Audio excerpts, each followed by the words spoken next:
Bonjour, on va aborder ici comment intégrer la diversité génétique des arbres dans la réflexion sylvicole, d'où le titre des sylvicultures par et pour la diversité génétique des arbres. Et pour ce faire, il faut une approche dynamique de la diversité génétique et apprendre à piloter les trajectoires évolutives. Donc, dans un contexte de changement, de perturbation et d'incertitude, la diversité génétique, c'est à la fois un facteur de résilience des peuplements forestiers, c'est aussi un facteur de biodiversité, et c'est évidemment la clé du potentiel d'adaptation future pour de nouvelles conditions.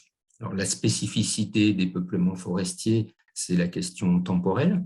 Vous avez ici représenté quel est l'horizon temporel du renouvellement des peuplements ou le renouvellement des matériels forestiers de reproduction. Et donc, on voit bien qu'il y a une concordance entre le temps des changements climatiques, et le temps de renouvellement et de la dynamique de la diversité génétique des arbres. Donc, cela pose deux grands défis pour les forêts. Le premier grand défi, c'est d'avoir une gestion multirisque, parce que pendant ces changements, il y a de nouveaux aléas qui apparaissent, donc des forêts qui ne connaissaient pas l'incendie commencent à connaître l'incendie, de nouveaux parasites arrivent, etc. On a des fluctuations annuelles qui font qu'à l'intérieur du cycle de vie d'un peuplement, il y a plusieurs aléas qui se combinent, qui se succèdent, par exemple sécheresse suivie d'années de gel, etc. Et donc, il faut bien avoir une gestion combinée de tous ces risques.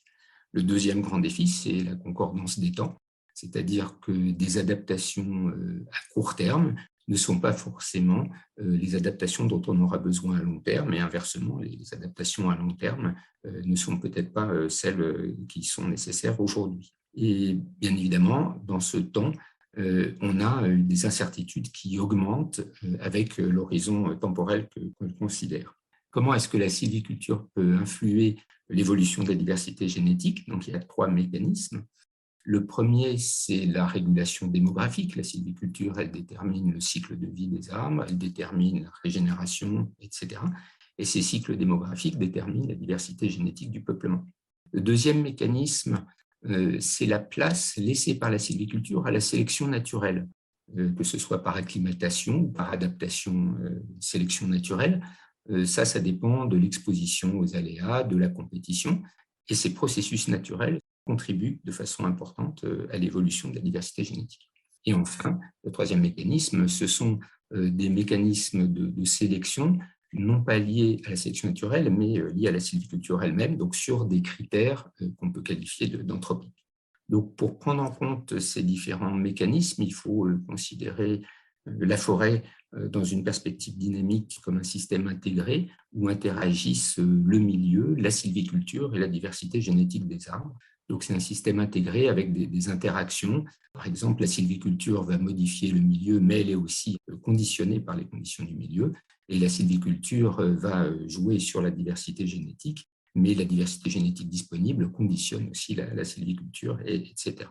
Donc, quels sont les quatre messages clés à retenir pour s'engager sur des stratégies de pilotage de la diversité génétique par la sylviculture? Donc, le premier message, c'est que la diversité génétique est une ressource, ça c'est pour le court terme, mais ça doit être aussi un objectif pour le long terme.